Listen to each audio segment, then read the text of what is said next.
연기는 재능이 있다라고는 7년 동안 한 번도 생각을 해보지 못했거든요. 계속 북백 같은 거 제 얼굴을 계속 이제 보면서 연습을 하니까 긴장했을 때 어떤 모습이 보이고 그게 이 피부 단위로 이게 보이거든요. 왜 저렇게 생겼지? 왜 저렇게밖에 못하지? 회의감만 가득했는데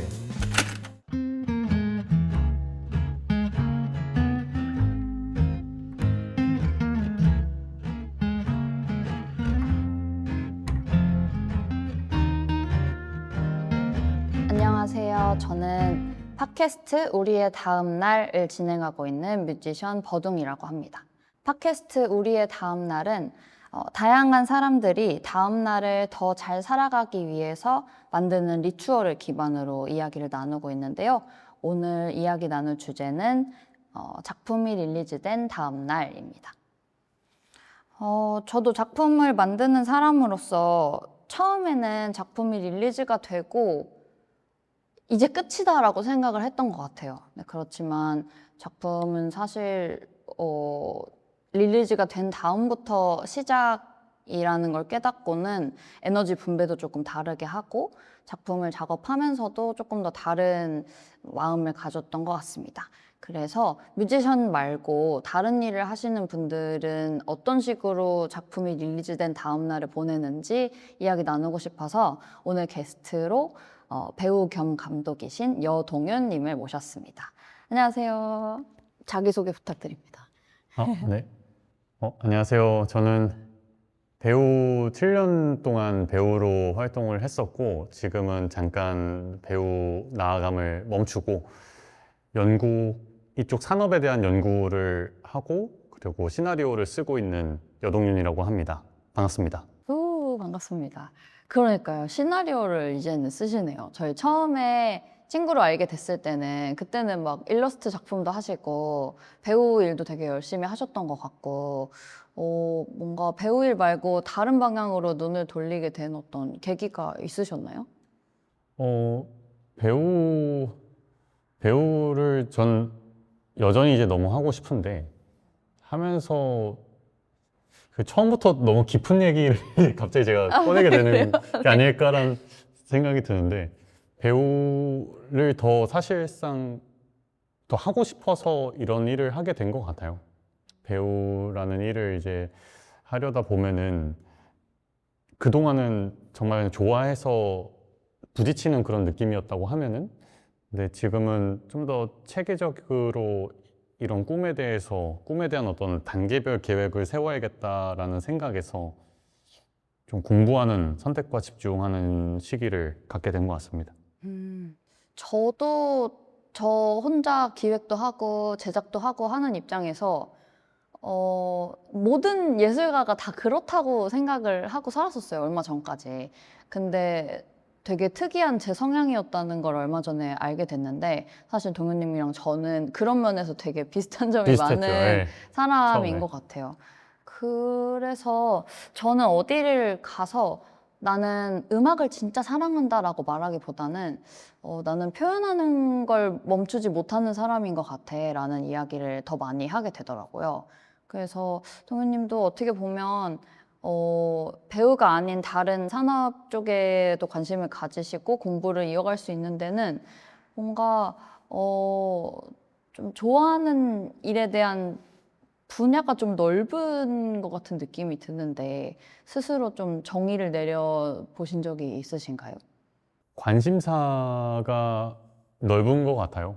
그냥 어린 시절에 이제 어머니께서 전 부천에 살았었는데 그래서 막 복사골 문화센터 이런 데 가면은 거기서 책도 이렇게 동화기차 해가지고 책을 볼 수 있는 어렸을 때부터 책을 좀 이렇게 많이 읽다 보니까 다방면에 좀 겁이 없다고 해야 될 것 같아요. 그 책을 읽어서 그런가? 저도 어릴 때부터 책 엄청 많이 읽었거든요. 그랬을 것 같아요. 뭔가 눈빛이 그래요? 책을 좋아하는 사람들이 어떤 호기심 같은 거를 딱 그게 발현이 됐을 때 뭔가 아직 남아있어서 다행이다. 빛나고 있는 그게 있거든요. 네. 근데 제가 이런 말을 할 뭔가 그런 레벨은 아닌 것 같아서 참 조심스럽지만 아닙니다. 관심이 많은 것 같습니다. 관심이 많다. 그러면 요즘 좀 하고 계신 공부와 이 분야에 대해서 한번 소개를 간단하게 해주실 수 있나요? 지금 하고 있는 공부는 지금 대학원에 들어와 있어요. 그래서 영상 영화 이쪽인데 그 전공은 OTT 정책, 콘텐츠 기획, 비즈니스 이 세 개를 이제 망라하는 그런 전공이어서 영화, 드라마, 산업 전반을 이제 규모가 어떻고 뭐 세계랑 비교했을 때 어떤 작품이 잘 나가고 또 세부적으로는 어떤 장르가 먹히고 그게 이제 각 그 OTT다 보니까 그 넷플릭스, 티빙, 웨이브, 또 쿠팡 플레이 이런 거를 막 세부적으로 나눠가지고 좀 재밌는 것 같아요. 지금 일단 제가 하는 거는 영화, 드라마에 대한 산업적인 공부인데 시나리오적인 공부랑 근데 좀 논문 같은 것도 읽다 보니까 제가 있는 산업이 어떻게 돌아가는지 궁금할 때가 있지 않나요? 버드님도 음악 산업이 어떤 굴레를 이렇게 돌아가는가, 매출 규모가 어떤가. 늘 궁금한데 뭐랄까 별로 알고 싶지 않달까요? 내가 산업이 작고 비전이 없다고 해서 이 일을 안 할 게 아닌데 종종 그냥 눈 감고 싶을 때가 있는 것 같아요. 눈을 감아요? 네, 그냥 모르겠다 이렇게 뭐 안 죽겠지 뭐 이렇게 생각하고 싶을 때가 있는 것 같아요. 사실 아주 폭넓지 않거든요. 대충 아니까요. 저희 산업 이 음악 쪽이 뭐랄까 그냥 개개인이 먹고 살기에는 나쁘지 않지만 정말 산업적으로 큰 돈이 돌고 있는 부분이라고 저는 특별히 생각을 안 했어가지고 네. 그래도 영화보단 음악이 나아요. 아 그래요? 네. 그래요? 영화보다는 훨씬 나아요. 그건 또 몰랐네. 왜요? 영화가 훨씬 투자도 많이 받고 음악 사람도 훨씬 많이 쪽이 들어가고 그 VC 관점에서 제가 뭔가 이런 말을 한다는 게 전문가 너무 모먼트 네. 아 근데 전문가가 아니라서 이게 척척석사 공부한 그거라서 네. 네. 제가 이제 공부했을 때 틀릴 수도 있습니다. 틀릴 수도 있는데 제가 공부했을 때는 VC 투자적인 관점에서 리쿱이 돼야 되는 회수가 돼야 되는 거잖아요. 근데 영화는 회수가 굉장히 이제 힘들고 드라마도 덩치가 너무 크고 그러다 보니까 뭐 K-팝 음악 뭐 이런 쪽이 훨씬 더 그게 수월하다고 저는 들었어요. 영화에 비해서는. 그 무슨 말인지 알 것 같아요. 투자가 크다고 들어오는 게 또 큰 건 아니니까. 저희는 사실 어떻게 제가 처음에 음악 일을 해야겠다라고 선택한 계기 중에 하나가 이건 혼자서 잘 굴리면 혼자서도 할 수 있는 일이더라고요. 영화나 연극은 절대 혼자서 이 전체를 다 관장할 수 없지만 음악은 조금 시간 가지고 제가 능력을 좀 키우면 혼자서도 할 수 있다는 게 저한테는 되게 메리트였어서 그러면 그쵸 인건비 절감에 있어서 음악이 더 유리할 수도 있겠네요. 대단한 것 같아요. 이게 음악도 혼자서 다 이렇게 관장을 한다는 게 어쨌든 다 알아야 되는 거잖아요. 그 제가 최근에 책에서 스페셜리스트랑 제너럴리스트 막 이런 걸 봤는데 네네 저도 한번 들어본 적이 있는 네, 처음에는 스페셜리스트가 돼야 되지만 네. 결국에는 저도요. 결국엔 제너럴리스트가 되는 쪽으로 나아가야 된다는 그런 류의 글이었어요.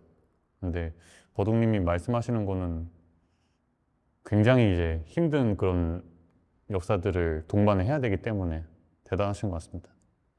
아닙니다. 딱히 대단하다고 생각해 본 적은 없지만 모두가 이렇게 할 수 있는 건 아니다라는 생각을 최근에 했던 것 같아요. 그래서 종종 저는 스페셜리스트들이 좀 부러웠거든요. 아예 막 이거 아니면 안 돼. 막 음악도 연주하고 노래하고 이게 너무너무 즐거운 사람들이 있거든요. 근데 저는 사실 그렇지는 않아요. 아웃풋이 없거나 팬들의 반응이 돌아오지 않으면 좀 재미를 잃는 편이라 그렇게 한 분야에 본인의 특장점이 있고 그걸 하면서 본인 스스로가 너무 즐거운 사람들이 항상 부러웠는데 동우님은 어떻게 생각하세요? 그런 스페셜리스트, 제너럴리스트 얘기 나왔으니까 좀 궁금해지는 것 같아요. 저는 그 단계가 사실상 스페셜리스트가 먼저 된 다음에 제너럴리스트로 가는 게 좋은 방향인 것 같은데 더 이제 주류인 것 같고 근데 저는 제너럴리스트를 먼저 간 게 아닐까 싶어요. 연기를 7년 했고 전공은 또 디자인을 IT를 하고 막 이러긴 했지만 사실상 그 깊이를 쌓았다고는 생각 안 하거든요. 각 분야에. 그래서 이거를 융복합을 하는 그런 거에 저는 관심이 좀 더 있었구나라고 생각을 했었지. 근데 지금 단계에서는 어쨌든 융복합적인 거가 기반으로 깔리면은 결국에 다시 돌아가야 될 거는 스페셜리스트가 되려고 쌓는 게 무조건 필요하지 않나. 지금은 저는 그렇게 생각해요. 그럼 어떤 방면의 스페셜리스트가 되고 싶으세요?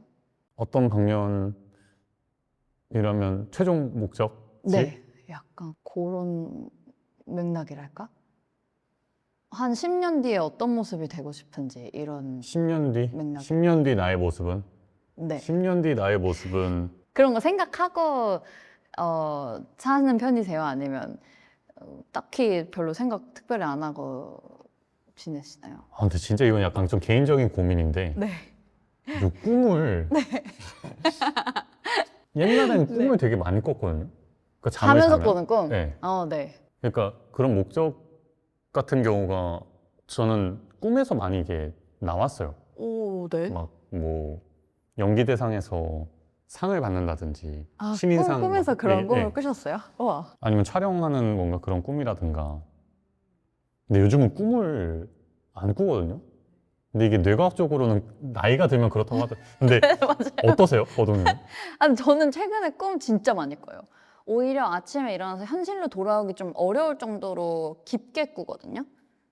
최근에 거의 한 일주일, 이주일 그렇게 살아가지고 좀 힘들 정도로 오히려 왜냐면 잠을 푹 못 자는 거니까요. 근데 저는 이 자면서 꾸는 꿈과 미래의 어떤 제 모습에 대한 꿈, 뭐 원하는 바에 대한 꿈은 저는 한 번도 이걸 연결시켜 본 적이 없어가지고. 없었어요? 네. 그럼 무슨 꿈을 꾸셨어요? 전 보통 일하는 꿈을 꿔요. 이렇게 촬영하거나 뭐 공연하러 간다든지 네. 뭐 아니면 되게 어드벤처한 꿈을 꾼다든지 막 정글에 간다든지 막 이런 꿈? 그냥 일상에 되게 관련된 어드벤처한 건 아니겠지만 네, 네네네. 일상과 아주 먼 꿈을 꾸진 않았던 것 같아요. 오히려 일과 관련된 거는 일이 망하는 꿈을 너무 자주 꿔요. 공연 전에 긴장하니까. 그 약간 인프피랑 약간 MBTI별로 그 목적지가 달라서 그것도 그런 달라요? 꿈인가? 남의 꿈을 제가 잘 모르니까요. 약간 그런 목적이신 꿈을 꾸시는 것 같은데 뭔가 안 꾸고 싶어요, 저는 솔직히. 제일 기억나는 꿈 중에 하나가 공연을 해야 돼요. 오늘 공연 날인데 공연장에 가야 되는데 그 공연 늘 같이 준비하는 친구가 있거든요. 그 매니저 일 해주는 친구. 근데 이제 그 친구도 나와 심지어 꿈에. 그러니까 너무 리얼한 거예요. 진짜로 공연 당일날 같은 거죠. 그래서 가려고 이제 준비하고 나왔는데 전화가 오는 거예요. 공연 30분 전인데 어딨냐고. 그래서 급해 이거 안 돼. 빨리 가야 돼. 뭐 이러는데 그 매니저는 친구가 운전하면서 야 공연은 뭐하러 왔냐? 뭐 이러는 거예요. 야 가서 뭐해? 막 이러면서 막 꿈에서 그걸 막 수습하고 있는 거야. 아니야 그러면 어떻게 하지? 얘를 어떻게 설득해야 되지? 내가 30분 그럼 뭐 공연 몇 분 늦어진다고 말해야 되지? 막 이러고 수습 다 해놓고 깨거든요. 안 꾸고 싶죠 이런 꿈은. 이러면 일어나서 또 잔 거 같지도 않고. 예. 그게 왜 그런지 아세요? 그래요. 제가 최근에 뇌과학을 궁금하다. 공부했는데 제가 좀 딥하게 공부했어요. 네. 되게 역시 다방면에 관심이 많으시군요. 이게 네, 그럼 어쩔 수가 딥하게 없어요. 넘어가기 작가, 전에 네, 차를 또 한 잔 마셔볼까요? 이거는 백차 종류인데 수미차라고 하는 차였고요. 특유의 좀 달고 시원한 맛이 있는 차라고 해서 저도 궁금해하고 있었어요. 많이들 향이 되게 좋네요. 그래요? 향이 나시는군요. 잘 마시겠습니다.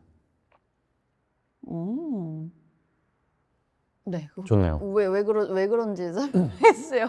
꿈. 네. 꿈이 그게 그 일종의 시뮬레이션이래. 그러니까 이게 넌렘 수면이랑 렘 수면이 갈리는데 네. 그러니까 그 정도는 안 된 것 그죠. 같아요. 네. 렘 수면이 네. 레이피드 아이 무브먼트 해가지고 네. 이게- 그것까지 이게 모르는 막 것 같아요. 흔들리는 거예요. 그러니까 다 이제 제외하고 흰 쥐를 상대로 막 시뮬레이션 그런 한 그게 있는데 네. 보니까 얘네가 미로 같은 거를 탈출하는 거를 아침에 이제 학습을 시키고 흰쥐를 재운 다음에 보니까 꿈을 렘 수면을 꿨던 흰쥐들이 그 수행 능력이 향상을 했대요. 그래서 과학자들이 이걸 통해서 이제 얘기를 하는 게 꿈은 내가 정말 이루고 싶은 어떤 그런 목표 같은 게 있으면은 우리가 그걸 산발적으로 계속 그 조각을 엮어가지고 꾸는 거죠. 그러면서 시뮬레이션을 한다라고 오, 우와. 하더라고요. 오, 그런 얘기도 처음 들어보네. 음. 난 뭘 하고 싶은 거지? 공연 안 하고 싶은 건가?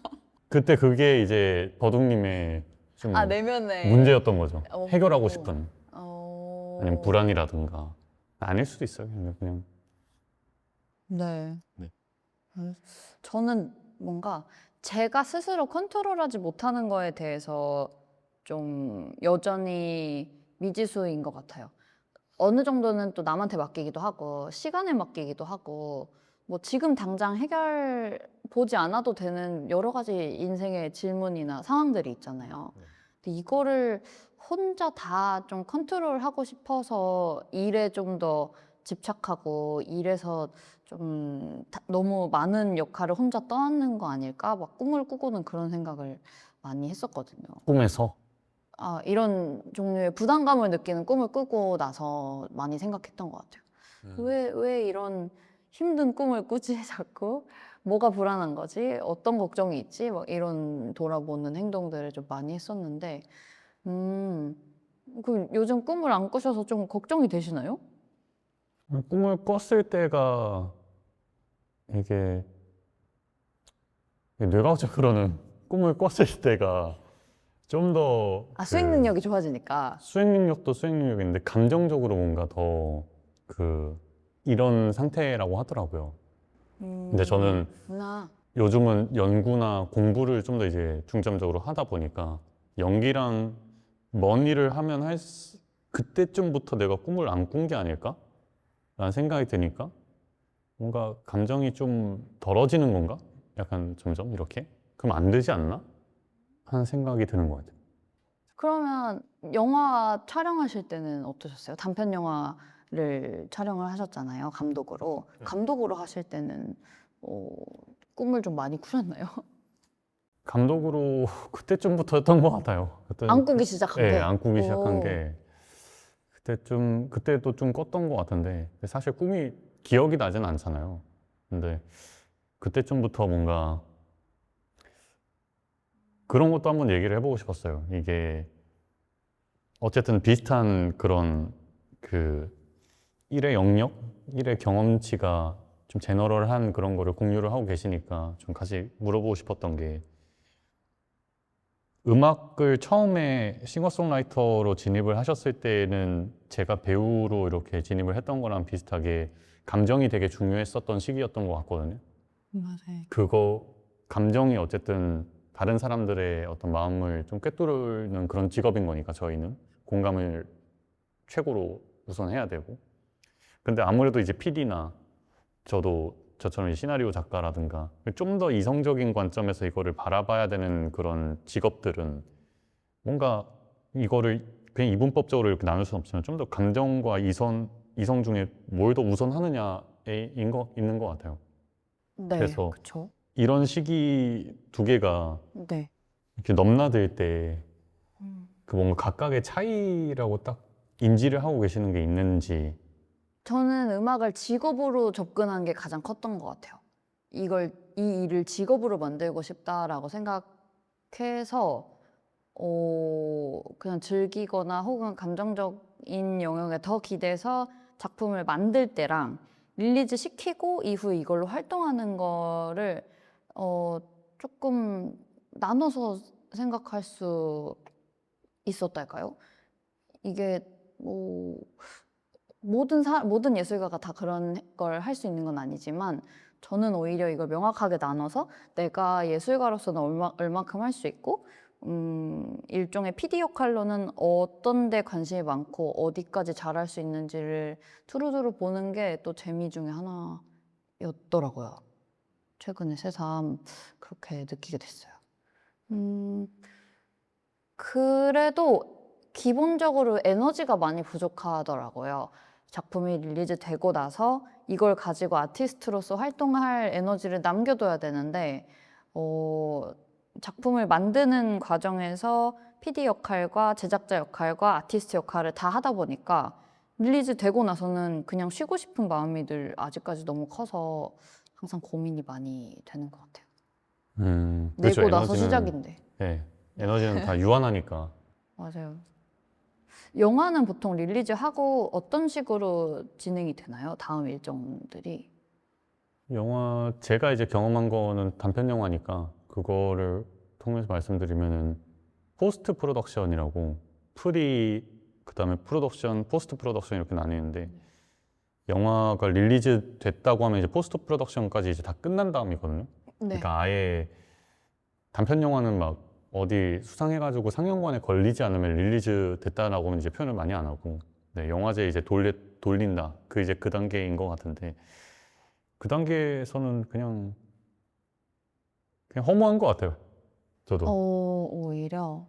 뭔가 되게 공들여가지고 시간에 비례한 거 하는 것 같거든요. 공들인 시간에 좀 이거에 대한 어떤 애정이나 기대치가 비례하는 것 같은데, 근데 오히려 이제 다 끝난 다음에 이런 과정을 수행할 때는 되게 에너지는 아까 말씀드렸듯이 유한하니까 다 끝나버렸을 때 엄청 공들이던 에너지가 갑자기 탁 파스사 하고 날아가 버린 그런 느낌이어가지고 이 시간을 어떻게 채우느냐가 되게 중요한 것 같은 느낌도 들고.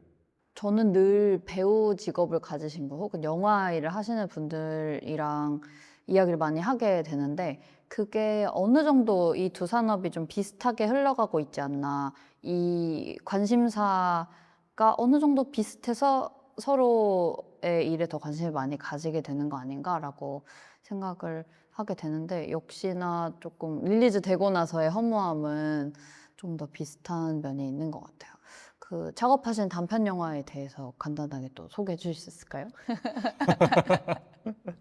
어, 네.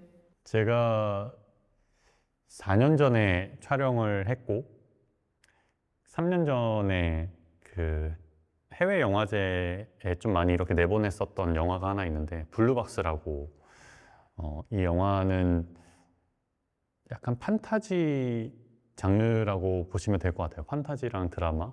주인공이 꿈을 계속 이렇게 갖고 있는 꿈의 어떤 그 오브제 같은 게 이제 블루박스에 있는데, 그러니까 모든 사람들은 블루박스가 태어나면서부터 갖고 있는 거예요. 근데 어떤 사람은 이 블루박스가 도중에 사라질 수도 있고, 근데 한번 사라지게 되면은 절대 이 블루박스는 다시 돌아오지 않는 거예요. 내가 볼 수도 없고, 뭐 계속 누군가는 이걸 이고 다니지만 그냥 뭐 하는지 잘 모르겠고, 그냥 고물덩어리처럼 이렇게 보일 수도 있고.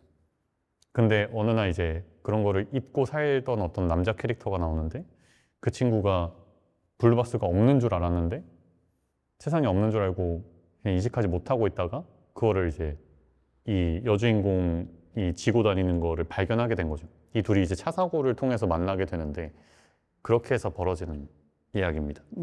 네. 단편이라고 하기에도 꽤 긴 릴리즈 타임이었고 저는 보내주셔서 너무 재밌게 잘 봤거든요. 네. 이렇게 설명을 들으니까 좀 더 봤던 장면들이 다시 생각이 나는 것 같아요. 저도 그 꿈의 오브제를 표현한 그 파란 박스를 계속 들고 다니는 게 되게 인상적이었거든요. 저희도 아까 또 꿈 얘기를 했지만 음,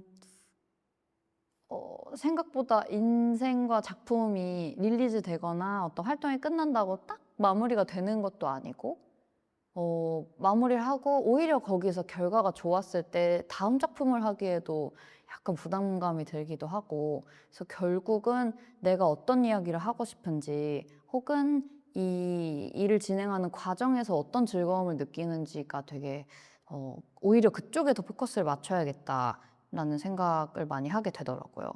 그래서 배우로서 그리고 또 감독으로서 이 작품이 릴리즈되는 그 상황을 다 경험을 하신 분을 모시고 이게 또 어떤 차이가 있는지도 좀 궁금했어요. 본인이 만든 영화를 감독으로서 릴리즈를 했을 때의 기분과 배우로서 출연했던 작품이 릴리즈됐던 게 좀 차이가 많이 있었나요?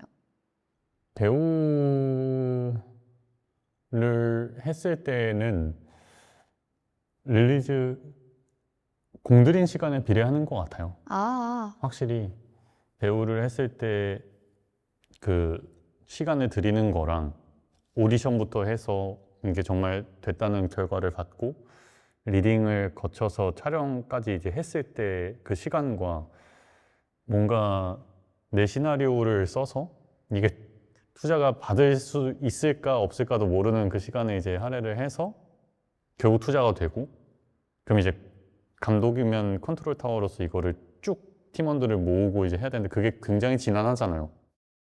그런 시기를 거쳐서 이게 나왔을 때 네네.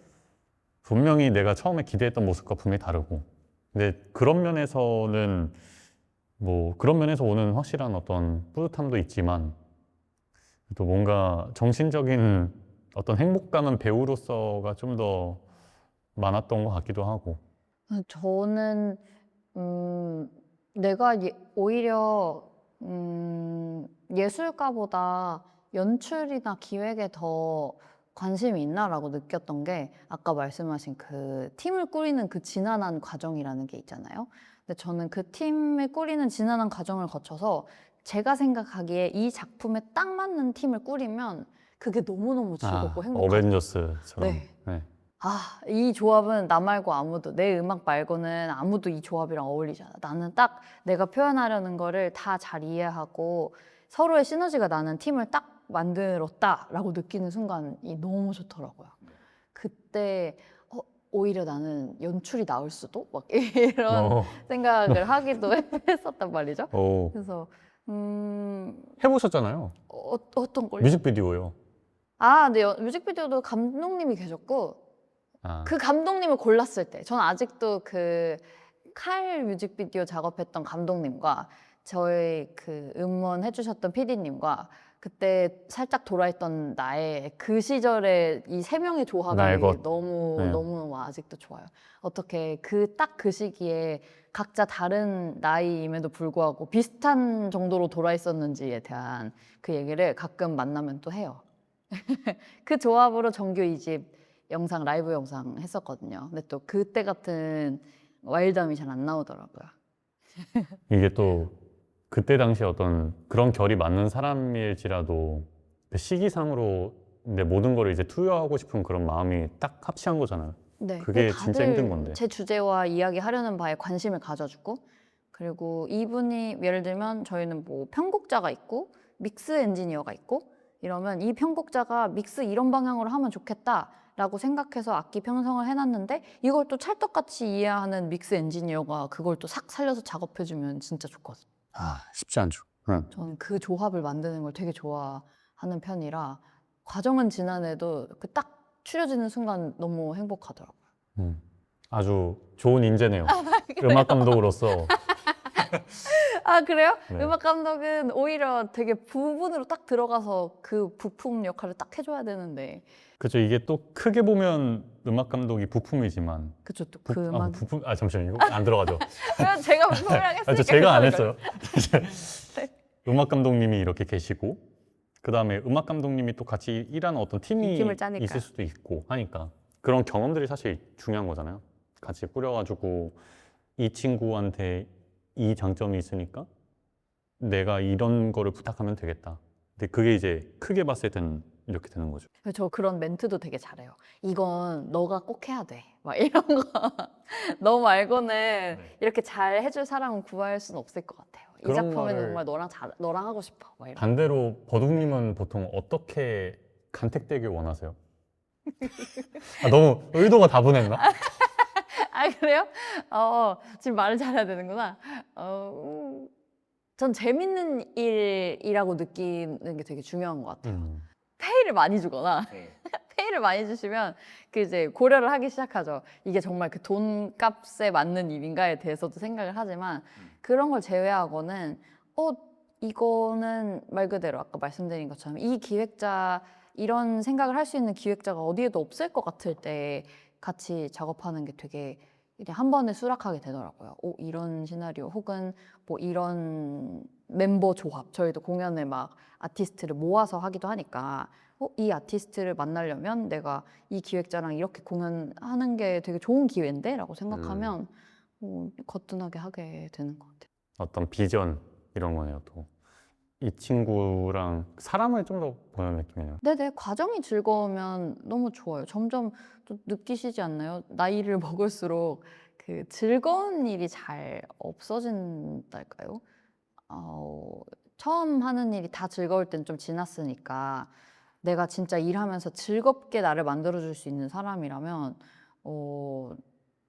이제는 정말 그 확신이 들면 더 가감 없이 그냥 선택하는 것 같아요. 내가 돈을 쓰더라도 하고 싶은 일들이 되는 것 같아서 네. 좀 그렇습니다. 어떠세요? 동우님은 좀 본인이 이런 감독 일에도 뭐랄까 좀 제가 느낀 것처럼 적성인데? 라고 느끼셨던 타이밍이나 뭐 에피소드가 있을까요? 감독 일에는 여전히 의문이 많은 것 같고, 근데 제가 확실하게 아는 건, 믿는 건 이런 글쓰기, 창작, 시나리오를 쓰고 기획하고 이런 거에는 세계관을 짜는 거, 이거에는 재능이 있다라고 생각해요. 연기는 재능이 있다라고는 7년 동안 한 번도 생각을 해보지 못했거든요. 그래요? 연기는 진짜 왜 저렇게 생겼지? 끝나면 이제 왜 진짜 그게 보여요. 저희는 이제 계속 독백 같은 거 촬영하고 이제 연습할 때도 제 얼굴을 계속 이제 보면서 연습을 하니까 촬영된 거 이제 보면서 이게 긴장했을 때 어떤 모습이 보이고 그게 이 피부 단위로 이게 보이거든요. 근육 단위로. 뭔지 알 네. 것 같아요. 왜 저렇게 생겼지? 왜 저렇게밖에 못하지?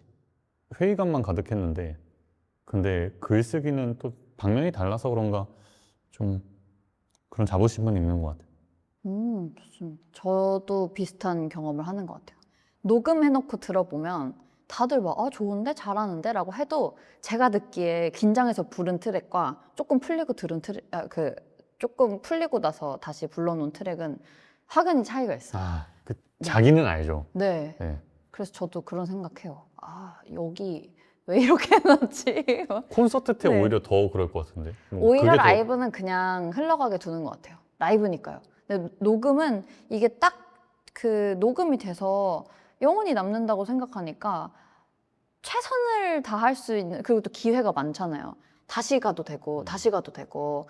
그러니까 오히려 뭐랄까, 결정하는 게 좀 흐려진다고 해야 될까요? 라이브는 이미 불렀는데 다시 부를 수도 없고. 그 싱어게인 톰보이 때는 어땠어요? 그때는 오히려 아무 생각 없었던 것 같아요. 그냥 그때 제가 다른 단독 공연 준비하느라 너무 바빠가지고.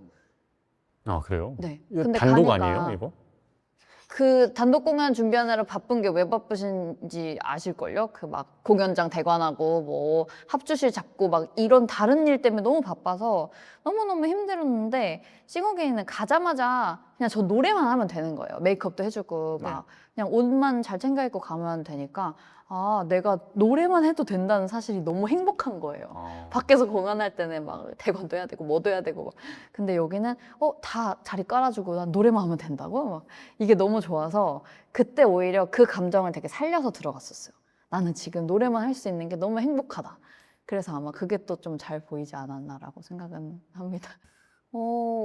그래서 작품 하시는 분들 혹은 감독님들한테도 늘 그런 게 궁금해요. 어쨌든 이게 진짜 최종 파일이야. 저희도 유통사한테 넘겨야 찐막. 되거든요. 이거 진짜 최종. 이제 이대로 픽스를 해야 돼. 라는 그런 상황이었을 때, 혹은 그 최종 파일을 다 마무리하고 난 그 다음 날, 혹은 아예 파일을 보내고 난 뒤에 그런 마음이나 상태는 또 어떠신가요? 탈곡 같은 느낌인 것 같은데 후련함이 더 큰가요? 아니면 뭔가 아쉽거나. 후련한 것 같아요. 이게 엄청 보잖아요. 편집 단계에서도 엄청 봐왔고 후련한 것 같아요. 가장 큰 거는 후련하고 허무함은 그 뒤에 찾아오는 것 같고. 저는 최대한 지금 내가 이 작업물에 최선을 다했는지에 대해서 생각을 하게 되더라고요. 그때는 오히려 되게 자잘자잘한 거에도 너무 집중했던 것 같은데, 이후에 돌아봤을 때, 저는 이제 데뷔한 지도 한 7, 8년 차 됐으니까, 처음 낸 앨범을 지금 들으면 그때 했던 고민들이나 상황들이 떠오르기도 하지만 그냥 마냥 기특한 마음이 들기도 하는 것 같아요. 첫 앨범이 24살에 나왔으니까 그냥 어렵다. 그러니까 들으면서 그냥 야 어리다 목소리가 너무 어린데 막 아이고 어린애가 별짓을 다 했네 막 이런 기특한 마음이 좀 드는데 어떠세요? 지금 단편 영화도 작품 하신 지도 시간이 좀 지났고 지금 이전에 작업한 걸 조금 나이 먹어서 다시 봤을 때 조금 다른 요소가 느껴지시는지 그걸로 인해서 좀 깨달은 바로 다음 작품에 영향도 주는지 그런 것도 궁금해요. 뭐 고칠 점이 이제 너무 많죠. 막 이 음. 어떤 거를 해야겠다. 막 이런 고칠 점은 너무 많아가지고 어떻게 보면 3년 동안 그런 수련의 시간을 거친 것 같고. 근데 저 똑같은 것 같아요. 뭔가 이 시절에 이 컷을 찍기 위해서 강원도까지 가서 그렇게 새벽부터 했고 노력을 했고 그 오브제도 만들려고 이제 그 미술 작가 분 섭외해가지고 만든 건데 그것도 막 시간을 너무 제가 짧게 들여가지고 그 전날 바로 해가지고 중간에 강원도에서 주연출이 가져오고 네. 한 5개인가 만들었는데 한 3개가 부러졌어요. 또 맞아. 소품들이 똑같은 걸 되게 여러 개 만들어 쓰시더라고요. 부러지니까. 어, 그래서 그런 거 생각하면은 참 이게 하나하나 컷 단위로 보이니까 맞아요. 애틋하기도 하고. 근데 한편으로는 또 제가 아버지한테 이 영화를 한번 보여줬었는데 그때 저는 그 감정이 되게 기억이 나요. 아빠가 이제 그거 이제 본 다음에 너가 나보다 낫다 뭐 이러고 갔거든요. 근데 한 번도 어떻게 보면은 아빠한테 그런 얘기를 들어본 적이 없었어가지고 근데 그래도 이제 그런 얘기 들어가지고 오히려 좀 더 제대로 해보고 싶다라는 마음이 든 것도 있는 것 같아요. 저도 이전 작품을 보면 어렸다 이런 마음도 들지만 말씀하신 것처럼 이때 녹음할 때 상황이 어땠고 내 경력이 어땠는지를 알아서 아, 어차피 이때는 이 이상은 못했겠구나라는 생각이 들더라고요. 그래서 최근에는 작품을 할 때, 공연을 할 때 오히려 그냥 과정에 더 집중하게 되는 것 같아요.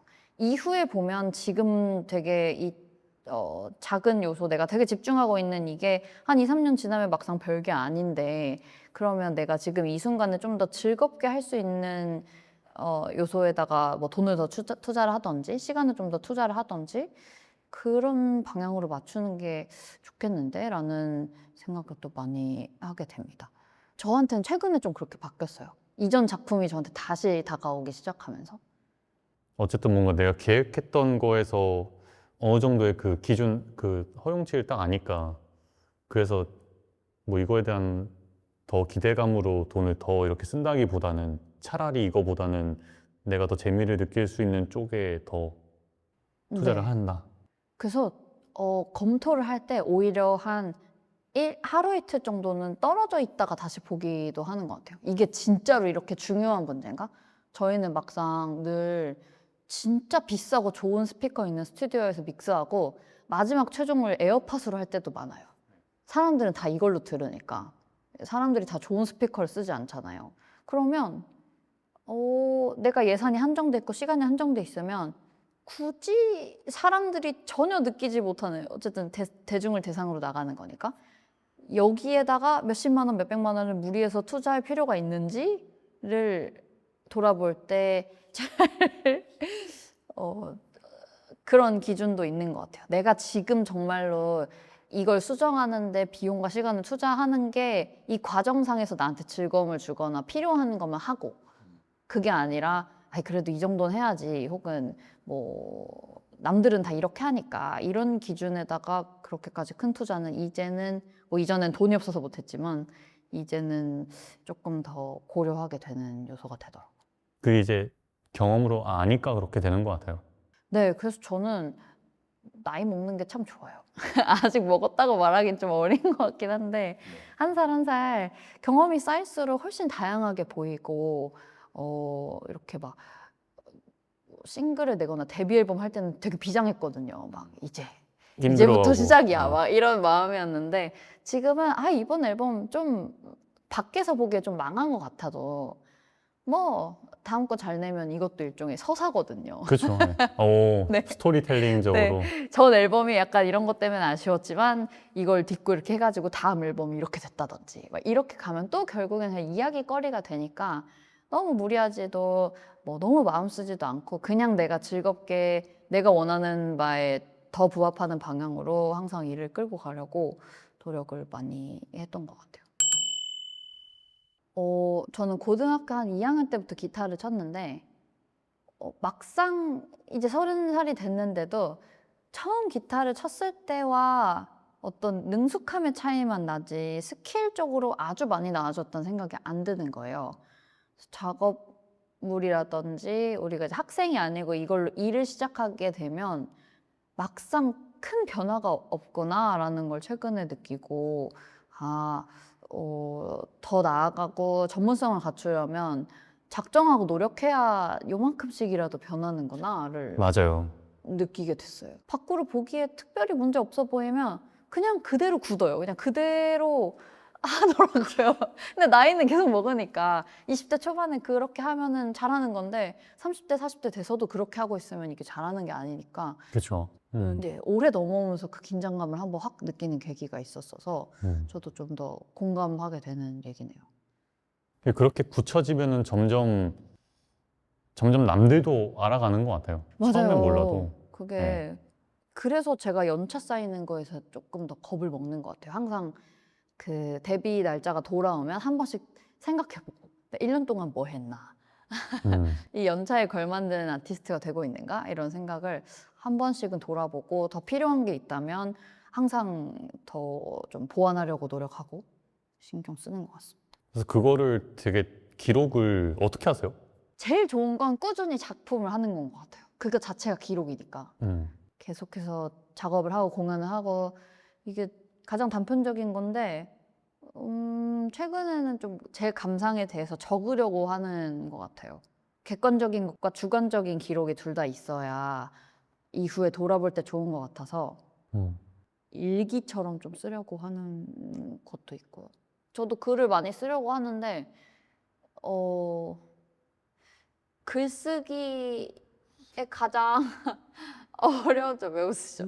가장 어려운 점이 글을 쓰면 내 생각이 얼마나 바보 같은지를 한번 마주하게 돼요. 근데 마주해야 다듬잖아요. 내가 얼마나 정리가 안 됐는지를 한번 봐야 이걸 다듬을 수 있는데 그쵸. 그걸 딱 마주했을 때 내가 되게 정리가 안 되고 바보 같은 생각을 하고 있었구나. 에서 한 번씩 안 할래. 약간 이렇게 꺾이게 되는 그런 부분이 있는데 어렵습니다. 기록이 항상 피하려고 하는 나를 다시 붙잡아 앉히고 해야 돼 이렇게 하는 영역이 되더라고요. 글쓰기가 정말 중요한 도구인 것 같아요. 그럼요. 이게 어려워서 그렇지. 그 유튜브 중에 전 신사임당 되게 아시나요? 근데 그분이 약간 요즘 이제 얘기하는 게 회계처럼 회사에서 회계하는 것처럼 우리도 우리의 1년 단위 성과를 수치화해야 된다고 하더라고요. 어떠세요? 수치화 해보셨나요? 그래서 사업 계획서 같은 거 이제 쓰게 되면 강제로 맞아요, 해야 맞아요. 되니까. 그럴 때 이제 하게 되는데 근데 작품 쪽으로 봤을 때는 그러니까 창작 쪽에서 봤을 때는 예술이 작품을 남기는 게 확실히 네. 좋은 것 같아요. 네. 이게 또 안 하고 넘어가면 정말 1년 그냥 훅 작품 안 하고도 바쁘게 1년이 가더라고요. 그렇습니다. 이제 슬슬 마지막 질문을 하고 마무리를 할 때가 됐는데요. 시간이 저희가 정말 빨리 갔네요. 그래요? 다행입니다. 저희가 잘 살아가는 것에 대해서 이야기를 나누려고 이 팟캐스트를 기획한 게 있는데 그래서 오늘 저희 이야기 나눠봤을 때는 저랑 동우님은 좀 전반적으로 감독 역할이나 연출 역할에 관심이 많고 다들 재능이 좀 있는 것 같은 생각이 들어요. 얘기를 하다 보니까. 그래서 계속 두루두루 쳐다보고 둘러보고 다시 해보고 이런 과정을 통해서 잘 살아가는 모습을 만드는 것 같은데 어떤 본인만의 잘 살아가는 건 이런 모습이지 않을까 하고 딱 정리를 하셨거나 설명하실 수 있는 내용이 있을까요? 근데 그 멘트 되게 좋은데요? 쳐다보고 둘러보고 아, 그래요? 바라보고 내일을 잘 살아내 보려고 하는 거는 본인에게 굳어진 그런 루틴들이 있는 것 같아요. 그러니까 버둥님 같은 경우는 음악을 오래 했지만 음악도 하나의 루틴이지만 버둥님의 일상을 지지하고 있는 어떤 활동들이 있을 거란 말이죠. 뭐 운동 중에 뭐 필라테스라든가 아니면 뭐 산책이라든가 독서라든가 그게 저는 결국에 잘 살아내 보려고 어떤 기대를 하고 이런 거는 사실 틀어지는 경우가 되게 많기 때문에 그냥 어떤 디폴트를 유지할 수 있게 나를 지지해 주는 것들 그게 각각이 다 다를 것 같아요. 사람들이 저 같은 경우는 크로스핏이랑 오, 계속 하시는군요. 계속 하고 있어요. 와. 그리고 책 읽고 그다음에 저 글쓰기 이거 하고 그 강의하는 거로 대화하고 이야기 주고받고 연기가 없으니까 이제 소통이 이쪽으로 된 것 같은데 저한테 이 세 개가 되게 중요한 것 같아서 각자의 어떤 그런 일상을 지지하는 그런 루틴들 그거를 계속 유지하는 거 이런 이야기를 할 레벨은 아닌 것 같지만 저는 그렇게 살고 있습니다. 좋네요. 저도 항상 어떤 이런 잘 살아가는 것에 대한 이야기를 나눌 때 좀 모호하거나 인문학적인 접근을 하기도 하지만 가장 단순하게 생각했을 때 특히 저희처럼 예술하는 사람들은 운동이 되게 중요하다고 생각하거든요. 중요하죠. 운동 몸을 중요하죠. 한번 움직이고 나서 다시 생각해 보면 또 되게 다른 것처럼 아까 제가 작품 릴리즈 얘기할 때도 좀 떨어져서 다시 이 일을 돌아봤을 때 해야 되는 생각들이라든지 다시 보이는 요소가 저는 이후에 좀 더 잘 살아가는 방향으로 나아가게끔 저를 만드는 되게 중요한 시점인 것 같아서 또 운동을 또 계속하고 계신다니 또 세상 반갑습니다. 필요하죠. 운동. 네, 진짜 이제 안 필요한 그런 때가 그래서 된 것 같아요. 나이가 다릅니다. 그렇습니다. 네, 오늘 나와서 같이 얘기해 주셔서 너무너무 감사하고요. 덕분에 저도 이제 다음에 작품을 릴리즈하고 나면 이 다음 날을 어떻게 또 돌아보고 생각해야 될지 조금 더 정리가 된 것 같습니다. 그래서 네, 오늘 녹화? 오늘 방송은 여기까지 이야기 나눠보도록 하고요. 네, 다음에 또 재밌는 주제로 또 팟캐스트 찾아오도록 하겠습니다. 네, 나와주셔서 너무 감사합니다. 아유, 감사합니다. 제가 감사합니다. 다음에 또 뵙겠습니다.